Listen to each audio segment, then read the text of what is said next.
सभी भक्तों को मेरा सादर प्रणाम। आज हम बात करेंगे श्री एकादशी व्रत उद्यापन की विधि के बारे में।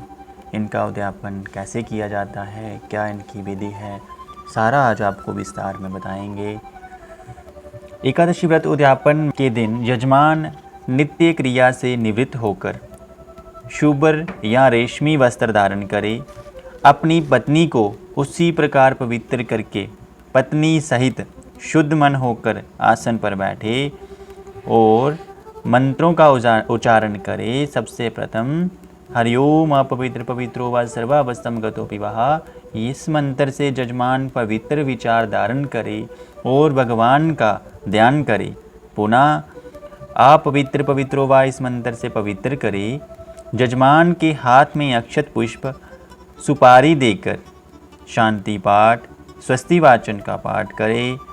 फिर यजमान को दाएं हाथ में द्रव्य अक्षत सुपारी जल लेकर संकल्प करना चाहिए।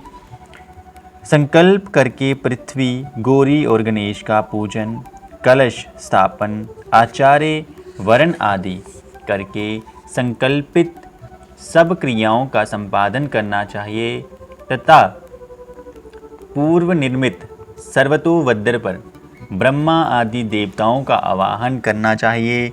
उसके ऊपर ताम्र का कलश स्थापित करना चाहिए। कलश में चावल या चीनी भरा हो, उसके ऊपर चांदी का पात्र हो। अष्टदल कमल बनाकर प्रधान देवता का आवाहन करना चाहिए।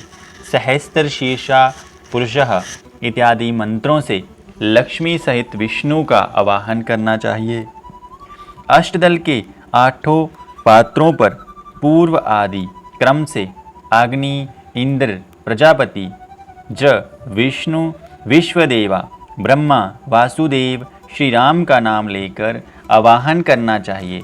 फिर चारों दिशाओं में क्रमशः रुक्मिणी, सत्यभामा, जाम्बती और कालिंदी का आवाहन करना चाहिए। चारों कोनों में आग्नेय आदि क्रम से शंख, चक्र, गदा का आवाहन करना चाहिए। कलश के आगे गरुड़ का आवाहन होना चाहिए तथा पूर्व आदि क्रम से इंद्र आदि लोकपालों का आवाहन करके षोडश उपचार से पूजन करना चाहिए। फिर भगवान के सर्वांग शरीर का पूजन और नमस्कार करना चाहिए।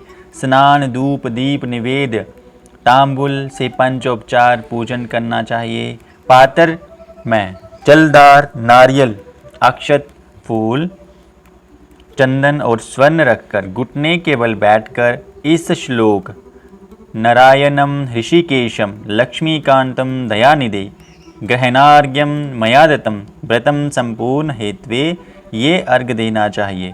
इसके पश्चात इस दिन का कृत्य समाप्त करके भजन कीर्तन में रात्रि व्यतीत करें।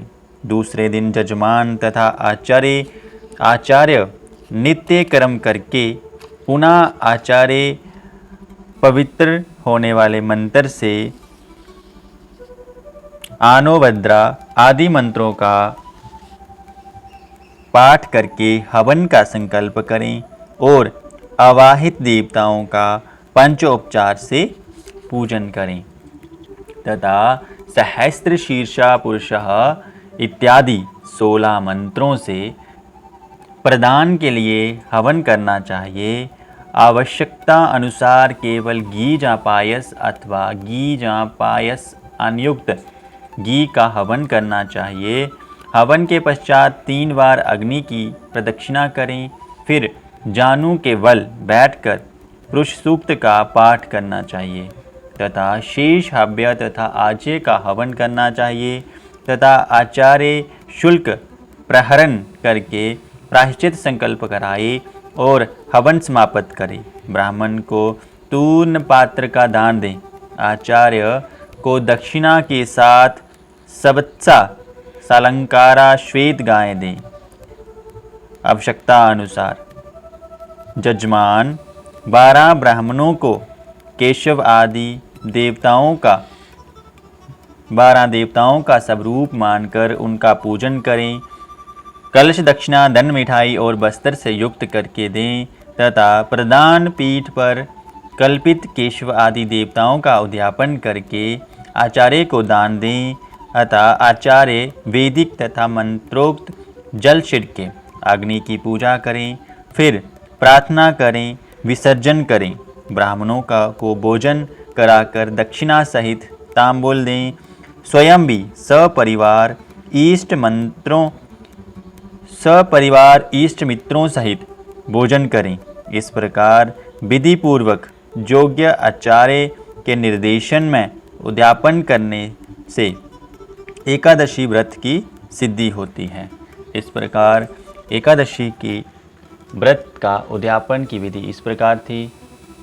ओम शांताकारं भुजगशयनं पद्मनाभं सुरेशं विश्वदारं गगनसदृशं मेघवर्णं शुभांग्यं लक्ष्मीकान्तं कमलनयनं योगिविरध्यानगम्यं वन्दे विष्णुं भवविहारं सर्वलोकैकनाथम्। ओम विष्णवे नमः। ओम विष्णवे नमः। ओम विष्णवे नमः। ओम शांति। ओम शांति। ओम शांति।